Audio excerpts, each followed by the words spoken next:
ويسر لي أمري واحلل عقدة من لساني يفقه قولي ولا حول ولا قوة إلا بالله العلي العظيم.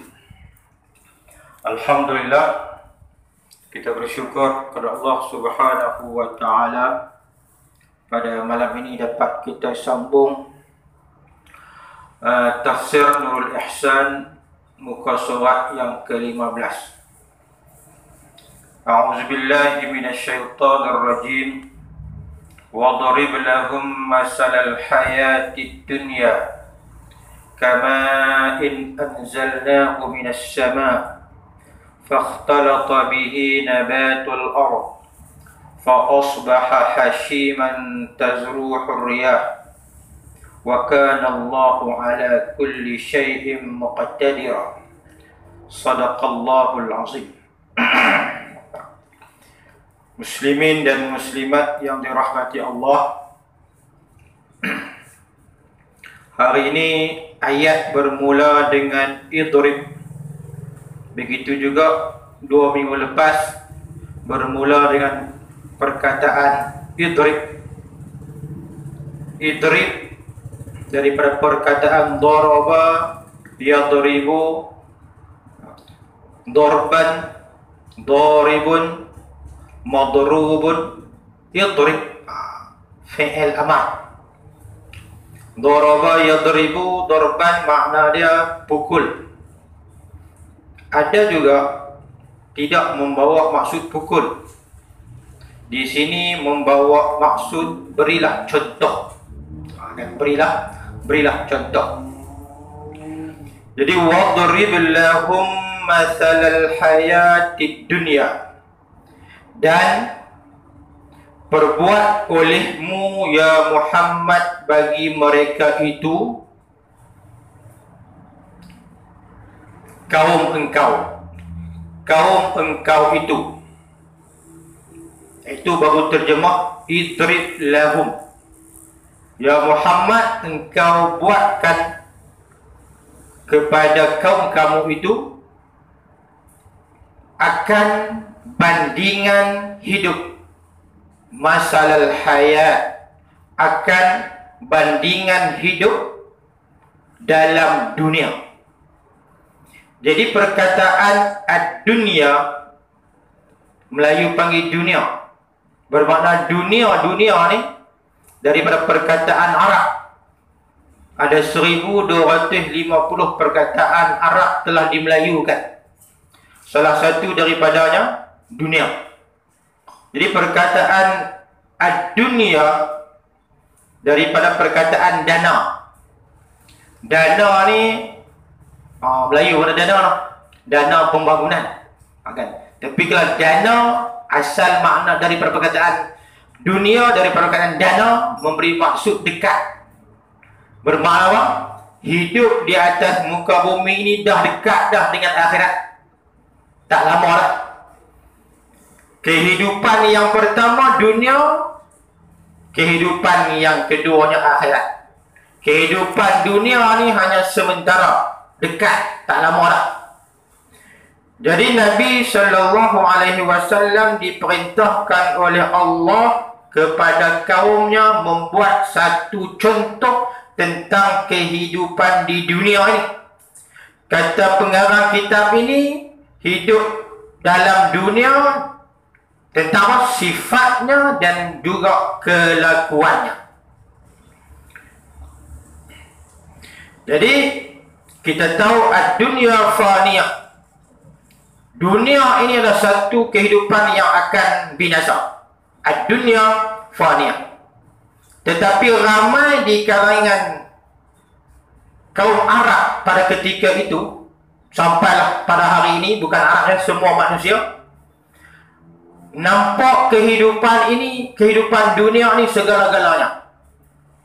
Maka ya Muhammad, engkau bawa mai satu contoh habaq pada kaum engkau bandingan hidup di dunia ini.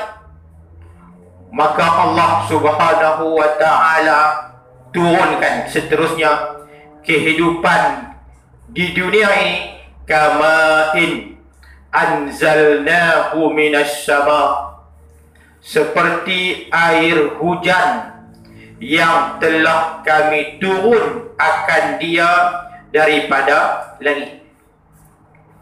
Fakhtalata bihi nabatul ardh, maka bercampurlah dengan air hujan itu oleh tumbuh-tumbuhan. Bumi yang tumbuh dengan sebab turun hujan itu, maka naik ia dan elok ia. Jadi bumi yang ditimpa oleh air hujan menyebabkan nabat, tumbuh-tumbuhan di atas muka bumi itu menjadi subur. Dia kata naik dan elok ia. Itu permulaan hidup manusia. Permulaan hidup manusia ketika bayi, ketika kanak-kanak, ketika remaja. Permulaan hidup manusia ini seronok. Jadi bumi yang ditimpa hujan, pokoknya akan hijau, pokoknya akan subur. Begitulah awal hidup manusia ini. Fa asbaha hashiman tazruhu riyah, maka tiba-tiba, asbaha, maka tiba-tiba. Asbaha ni dia tukar daripada satu waktu kepada satu waktu yang lain. Dia akan guna perkataan asbaha. Maka tiba-tiba jadi hancur ia. Tuan-tuan, perkataan hashim maknanya apa? Hancur. Ada tak orang hashim? Tak ada lah. Ini masalah ni. Hashim, tulis ha alif shin mim. Dengan tulis ha shin ya mim. Ha shin ya mim maknanya hancur. Jadi daripada pokok yang hijau, tiba-tiba dia bertukar menjadi hashim, hancur. Sebab apa? Sebab ia tiup akan dia oleh angin.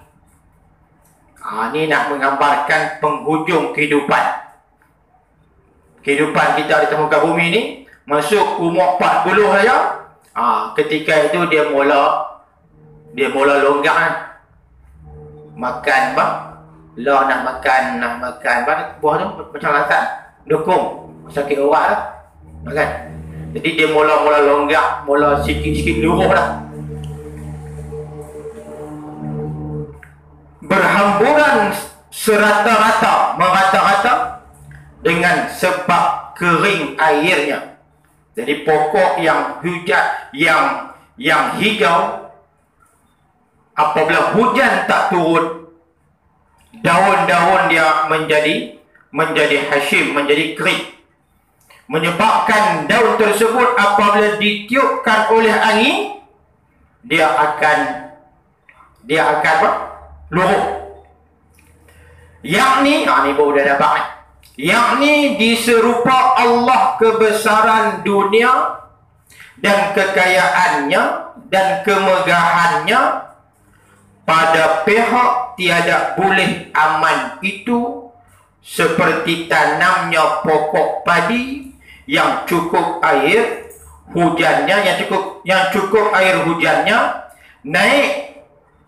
Apa tu Cik Romli? Ni betul-betul bahasa Kedah kan? Tembun. Dia tembun. Dia naik tembun. Dia subur. Dia subur. Pada pihak tiada boleh aman. Ulang balik. Pada pihak tiada boleh aman itu seperti tanamnya pokok padi yang cukup air hujannya naik tembun dan elok.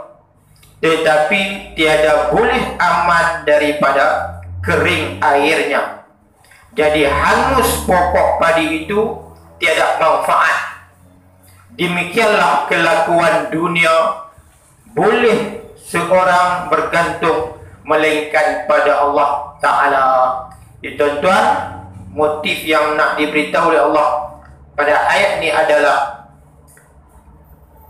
manusia ini kehidupannya bergantung kepada Allah, seperti mana tumbuh-tumbuhan dia bergantung kepada air, barulah dia subur. Jadi dalam ayat yang lain Allah Subhanahu wa taala menggambarkan kehidupan dunia ini adalah la'ibun wa lahun, adalah kehidupan yang main dan hiburan. Ya'lamu annamal hayatud dunya la'ibun wa lahun. Ketahuilah oleh kamu sesungguhnya kehidupan dunia ni dia hanyalah permainan, dia hanyalah hiburan. Wa zina, dan dia hanyalah perhiasan. Wa tafakhurum bainakum, dan bermegah-megahan di antara kamu. Manusia ini dia tak sedar bahawa kehidupan dunia ni hanya hiburan, hanya mainan, hanya perhiasan saja. Akhirnya wa tafakhurum bainakum, manusia ini dia akan bermegah-megah di antara kamu dengan apa? Wa takasurum fil amwali wal aulad, dia menghimpunkan harta benda, dia menghimpunkan anak-anak ataupun penyokong-penyokong. Sedangkan kehidupan di atas muka bumi ini kama sali ghaisin, seumpama hujan yang turun. Hujan yang turun a'jabal kufar, orang-orang kafir ini akan kagum. Kerana apa? Kerana pokok-pokok dia akan menjadi subur. Tetapi satu masa apabila hujan tak turun saja, maka pokok-pokok tersebut akan jadi kering kontang, akan menjadi kering, menyebabkan daun-daun yang berwarna hijau fatara musfarra, lalu kamu lihat daun-daun yang warna hijau itu sudah pun menjadi warna kuning. Apabila menjadi warna kuning saja, summa yakunu hutama, daun-daun tersebut akan hancur, akan gugur jatuh. Jadi kehidupan di dunia ini tuan-tuan seumpama pokok yang tidak ditimpa hujan, akhirnya dia akan gugur. Begitulah penghujungnya kehidupan manusia di atas muka bumi ini.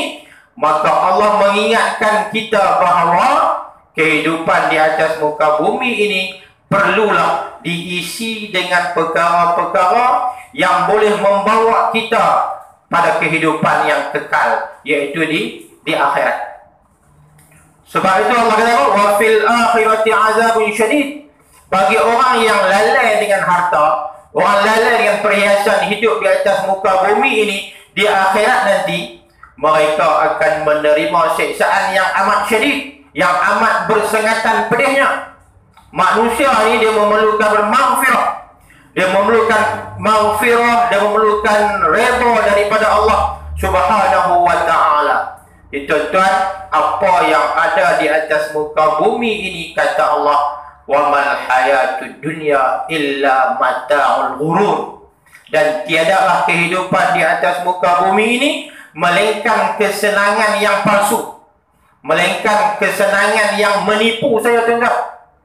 Jadi Allah Subhanahu wa taala mengakhirkan ayat ini dengan Allah berfirman, wa kana Allahu ala kulli syai'in muqtadira, dan adalah Allah Ta'ala tiap-tiap sesuatu itu amat kuasa pelihara dan binasa. Jadi Allah amat berkuasa dalam memelihara sesuatu, Allah amat berkuasa untuk membinasakan sesuatu. Jadi tuan-tuan, manusia ini bergantung harap kepada Allah Subhanahu wa ta'ala. Itu adalah ayat yang pertama. Kemudian seterusnya Allah Subhanahu wa ta'ala berfirman, al-mal wal banuna zinatul hayatid dunya.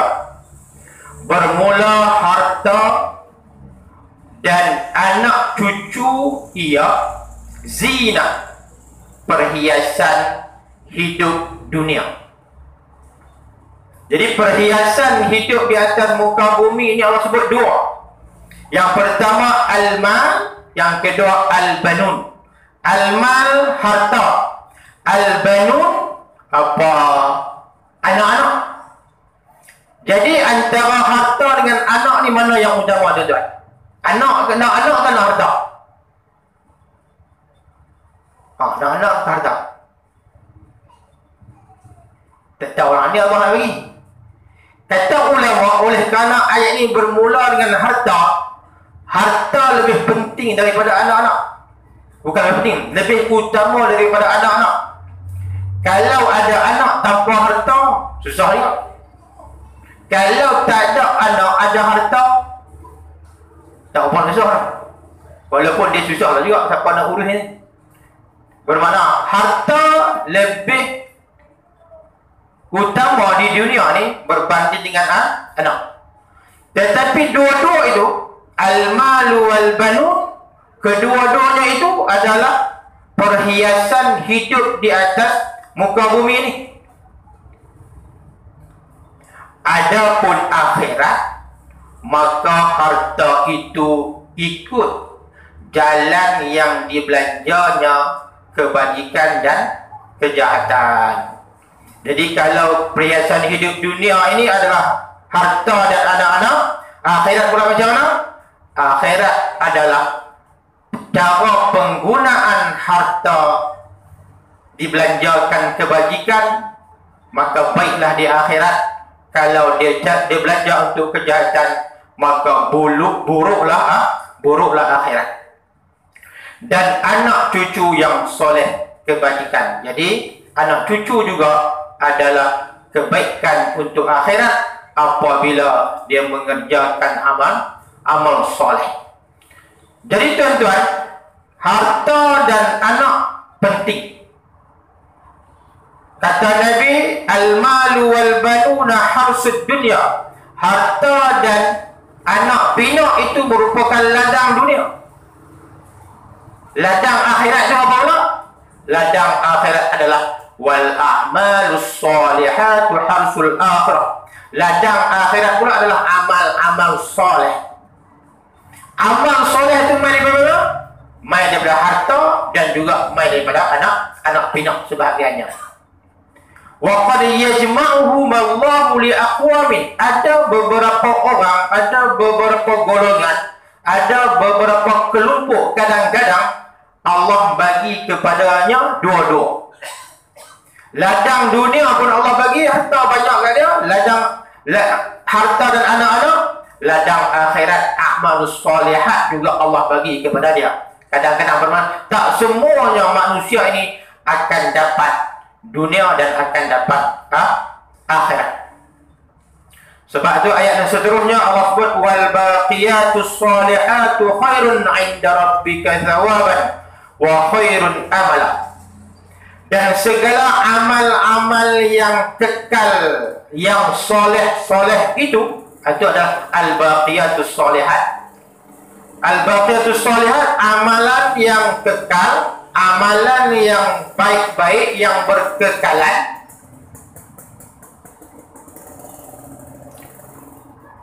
Terlebih baik pada Tuhan engkau ya Muhammad pahala dan sebaik-baik yang dicita-cita.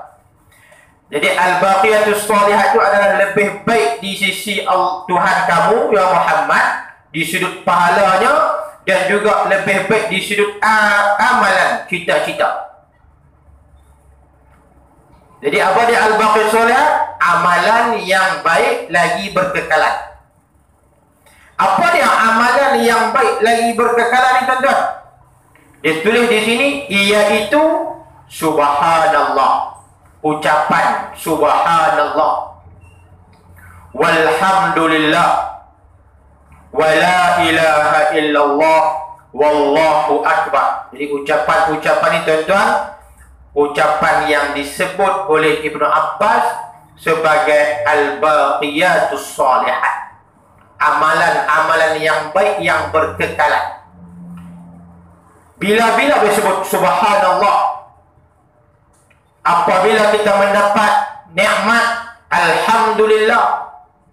Duduk saja-saja, bukan duduk saja, bila-bila masa ya tuan-tuan, kita boleh ucapkan la ilaha illallah wallahu akbar. Gabungkan tiga-tiga. Subhanallah walhamdulillah wa la ilaha illallah wallahu akbar. Ini adalah kata-kata ni, iaitu subhanallah walhamdulillah wa la ilaha illallah wallahu akbar. Ini adalah kata-kata Ibnu Abbas ketika menafsirkan ayat ini.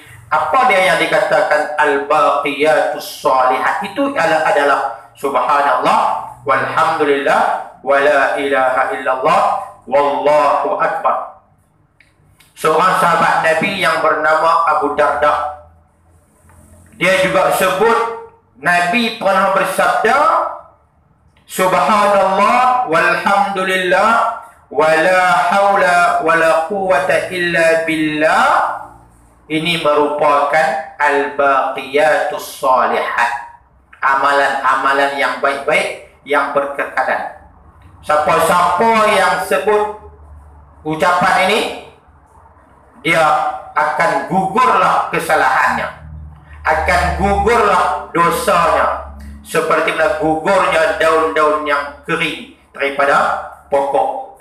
Dan kalimah ini, subhanallah walhamdulillah wa la ilaha illallah wallahu akbar, ditambah oleh setengah ulama wala haula wala quwwata illa billah.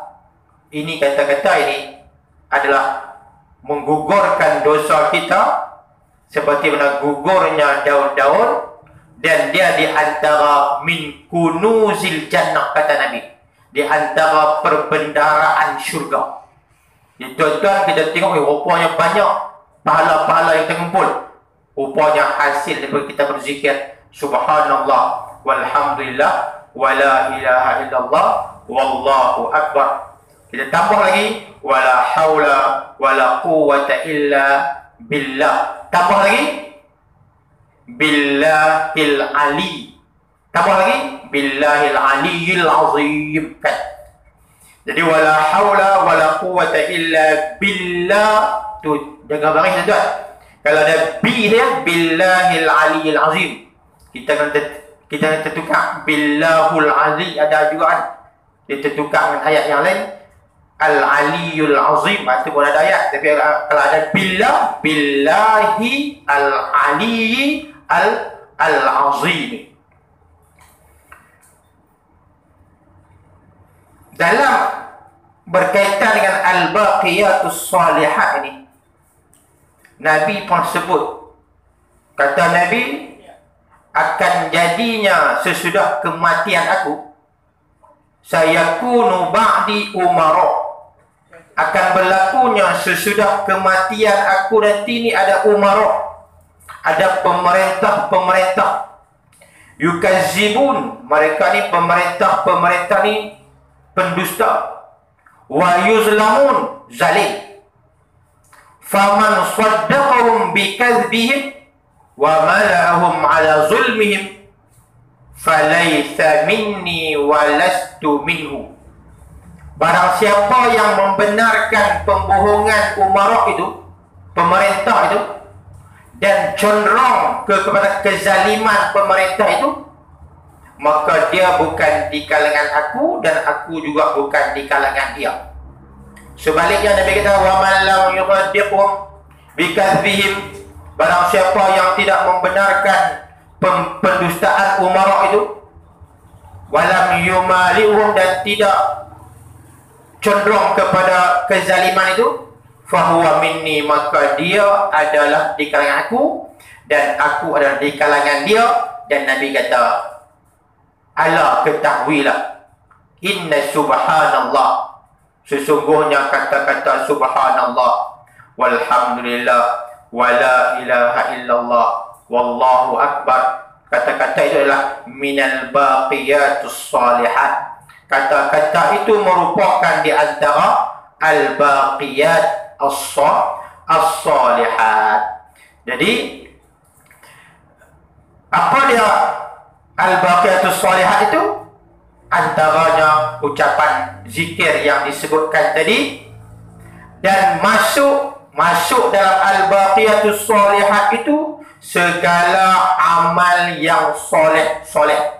Segala amal yang baik-baik termasuk di kalangan al-baqiyatus shalihat. Apa dia amal-amal yang baik-baik ini, yang soleh ini? Daripada sembahyang dan puasa dan haji dan pengajaran yang baik. Itulah yang diharap dan cita-cita oleh seseorang pada Allah di akhirat. Jadi cita-cita yang kita harapkan adalah al-baqiyatus shalihat. Jadi al-baqiyatus shalihat ni rupa-rupanya mudah. Selain daripada solat, sembahyang, zakat, haji adalah ucapan. Ucapan apa tuan-tuan?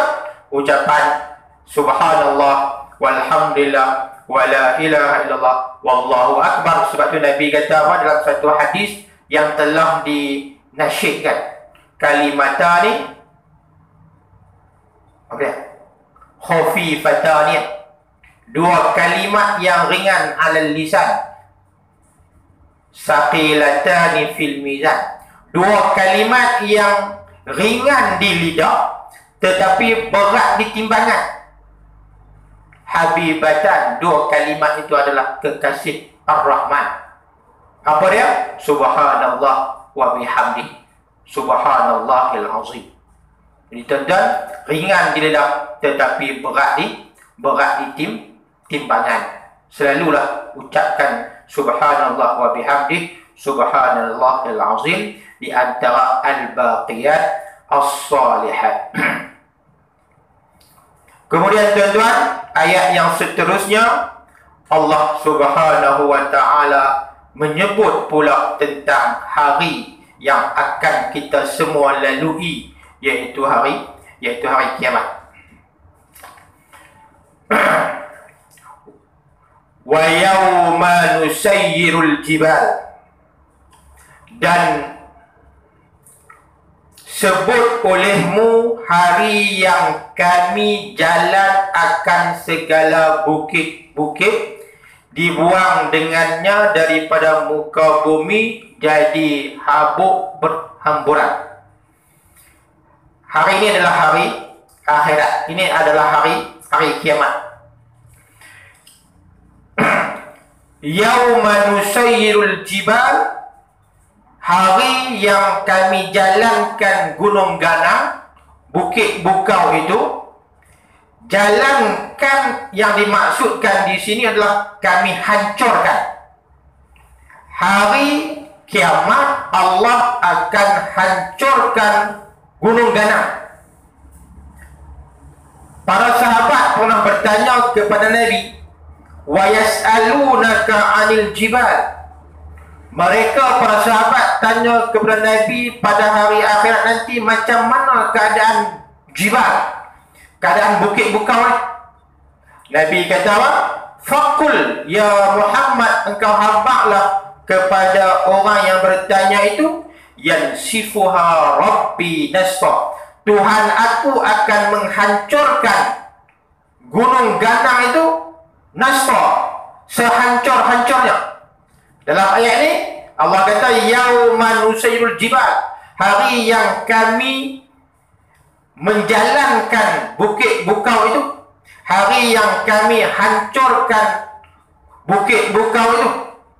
Apabila Allah Subhanahu wa taala hancurkan bukit bukau itu sehancur-hancurnya, wa taral arda barizah, dan engkau lihat bumi itu zahir nyata, tiada atasnya sesuatu bukit dan kayu dan bina atau laut dan binatang, iaitu hari kiamat. Apabila Allah hancurkan bukit bukau, gunung ganang, pada ketika itu di atas muka bumi ini nampak sama rata. Allah kata taral ard, kamu akan lihat bumi ini barizah, kosong, sama rata. Lah kita tengok tak sama rata. Apabila Allah hancurkan bukit bukau, bukan saja bukit bukau saja yang berkaitan di atas muka bumi ini, kesemuanya Allah akan hancurkan. Disebut oleh pengarang kitab ini bukit dan kayu dan bina, iaitu bangunan-bangunan yang didirikan oleh manusia ni, kesemuanya akan dihancurkan. Atau laut juga akan dihancurkan dan akan diratakan. Binatang-binatang, iaitu hari kiamat tu dapat. Hari yang Allah jalankan, Allah hancurkan bumi, Allah hancurkan gunung ganang. Engkau manusia lihat bumi ini sama rata, itulah hari kiamat. Itulah hari kiamat. Jadi watarul arda barizah ni tuan-tuan, kamu lihat bumi ini barizah, kosong, bermakna bukan saja di atas muka bumi ini Allah hancurkan, bahkan isi bumi juga Allah akan keluarkan. Apa dia isi bumi? Tuan-tuan, kita, iaitu mayat-mayat yang duduk di atas, di dalam kubur, kesemuanya akan dibangkitkan, akan dikeluarkan. Apabila mayat-mayat dibangkit dan dikeluarkan, wa hasyarnahum falam nughadir minhum ahada, dan kami himpun mereka itu mukmin dan kafir, maka tiada kami tinggal daripada mereka itu seseorang daripada kubur mereka itu ke padang mahsyar. Jadi tuan-tuan, kesemuanya akan dihimpunkan di padang mahsyar. Tidak ada seorang pun yang akan ditinggalkan. Tak ada. Sebab itu Allah gunakan ayat surah ini, kamu akan melihat bumi ini kosong, sama rata. Bermakna apa? Kita tak boleh sembunyi di sebalik pokok-pokok. Kan? Makin sembunyi di balik pokok pisang tak ada, pokok pisang tak ada lah. Jadi nak apa? Seorang pun tak ada akan tertinggal. Kesemuanya akan berhimpun di padang mahsyar. Wa hasyarnahum, dan kami himpunkan manusia ni, falam nughadir, tidak ada, falam nughadir minhum ahada, tidak ada seorang pun yang tertinggal. Dalam ayat yang lain sebut, qul innal awwalina wal akhirin, sesungguhnya orang yang mula-mula dulu, generasi pertama sampailah manusia yang terakhir, kesemuanya la majmu'una ila miqati yaumin ma'lum. Sesungguhnya semuanya kami, kata Allah, akan himpunkan mereka pada waktu yang dimaklumkan, iaitu akhirat, kiamat, dan di padang mahsyar.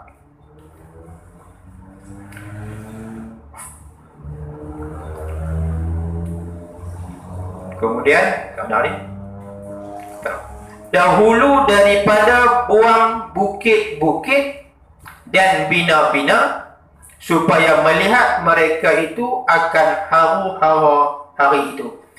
Jadi Allah akan hancurkan Allah dahulu dari buang bukit, Allah himpunkan manusia di padang mahsyar itu sebelum Allah hancurkan Allah hancurkan gunung ganang, Allah ratakan bumi itu sebelum Allah himpunkan di padang mahsyar, untuk tujuannya supaya manusia dapat melihat huru-hara hari kiamat. Hari kiamat adalah hari yang huru-hara.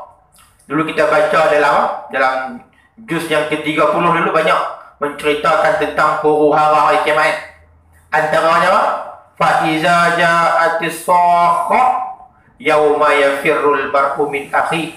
Hari yang sakhah, hari yang kiamat dia dipanggil sakhah. Yauma yafirrul mar'u min akhi. Semuanya akan lari, tak akan cari. Lari dari mana? Saudara maranya.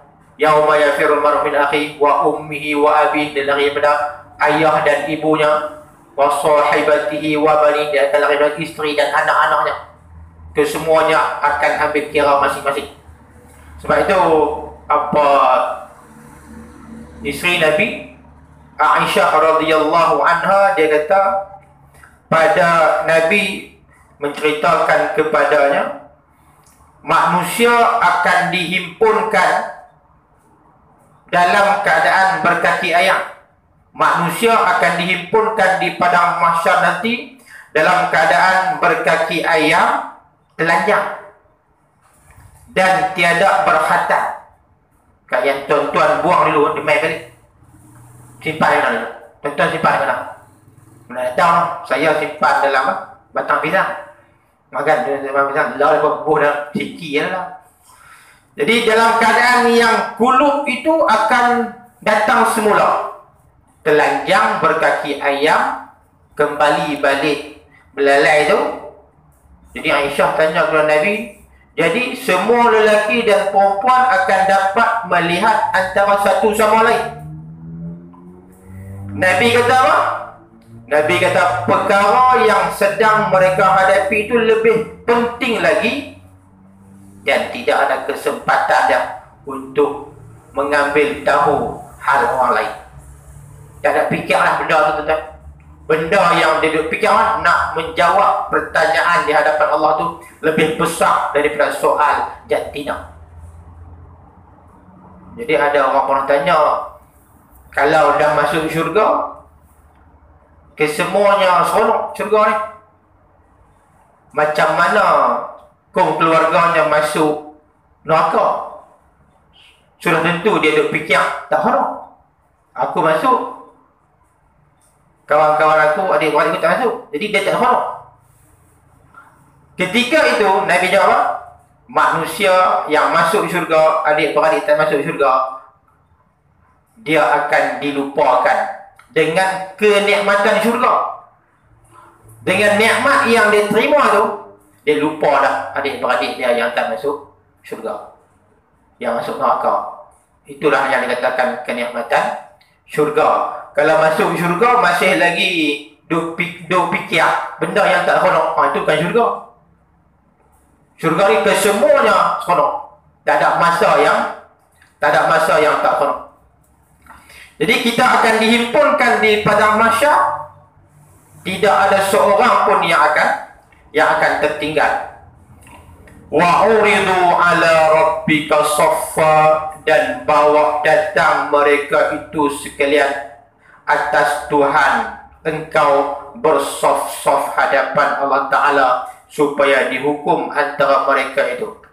Jadi apabila kita semua dihimpunkan di padang mahsyar, maka kita akan dihadapkan di hadapan Allah Subhanahu wa Ta'ala bagi tujuan untuk kita dihukum di antara kita semua. Waktu itu tak ada cakap bohong lah. Walaupun golongan munafik mereka akan bohong di hadapan Allah, kata kami dulu pun orang beriman, tapi pembohongannya, penyaksiannya tidak diterima oleh Allah Subhanahu wa Ta'ala.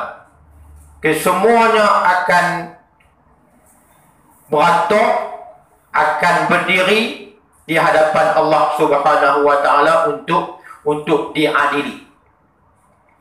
Jadi kata pengarang ini,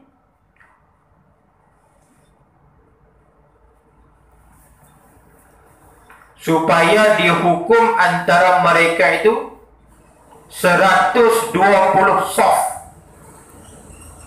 Jadi digambarkan duk beratur di hadapan Allah ni 120 saf, 20 baris, 120 baris. Kami umat Muhammad 80 saf. Umat Muhammad ni dia kata di sini 80 saf. Semua ada 120 saf, 20 baris. Umat Muhammad 80 saf. Bermakna umat Muhammad adalah teramai. Kata setengah ulama, satu umat satu saf. Ni qila, ada yang lain berpendapat bahawa 120 saf, satu umat. Sabda Nabi SAW menyeru Allah hari kiamat dengan suara. Dia tulis saudara. suara yang kuat. Jadi apabila kita dihimpunkan berbaris di hadapan Allah, Nabi kata ada satu suara yang menyeru dengan suara, Allah menyeru pada hari kiamat dengan suara yang kuat. Apa seruan tersebut? Ya ibadi anallah la ilaha illa ana arhamur rahimin wa ahkamul hakimin. Itu suara yang menyeru, iaitu suara Allah menyeru, wahai hamba-hambaku, akulah Allah, Tuhan yang kamu tiada Tuhan melainkan aku. Sekasih-kasih segala yang kasih, dan sepandai-pandai menghukum segala yang menghukum. Itu makna dia. Wahai hamba-hambaku, kata Allah, akulah Allah, tiada Tuhan melainkan aku. Akulah yang maha pengasih, arhamar rahimin. Akulah sebijak-bijak hakim. Hadir olehmu hujah kamu, mana kamu kena bawa main hujah, dan jawab kamu kalau main hujah, kalau main bukti, dan kamu kena jawab, maka bahawa kamu itu akan dihisap dan dikata baginya mereka itu. InsyaAllah tuan-tuan, kita akan sambung pada kuliah yang akan datang. Keadaan kita berhadapan dengan soalan-soalan yang akan ditanya oleh Allah Subhanahu wa taala di padang mahsyar. Dulu kita pernah sebut bahawa seseorang itu dia akan tunggu gilirannya untuk dihisap memakan masa yang beratus-ratus tahun. Diumpamakan seumpama 500 tahun barulah akan sampai giliran kita untuk dihisap. Maka tuan-tuan, di antara amalan-amalan untuk mempercepatkan hitungan kita, giliran kita kepada Allah, untuk mempercepatkan giliran kita untuk menjawab soalan tersebut, maka kita kena memperbanyakkan al-baqiyat as-salihat. Wallahu subhanahu wa ta'ala a'lam. Kita akan ulang balik ayat wa uridu ala rabbika saffa, sebab ayat tu masih lagi tergantung. Wallahu a'lamu bis-shawab. Subhanakallahumma wa bihamdika ashhadu an la ilaha illa anta nastaghfiruka wa natubu ilaik. Bismillahirrahmanirrahim. Wal 'asr innal insana lafi khusr illa alladhina amanu wa 'amilus shalihat wa tawasaw bil haqqi wa tawasaw bis sabr. Wa inna na'udzu bika min 'ilmin la yanfa' wa qalbin la yakhsha' wa nafsin la tashba' wa du'a'in la yustajabu laha walhamdulillahi rabbil alamin.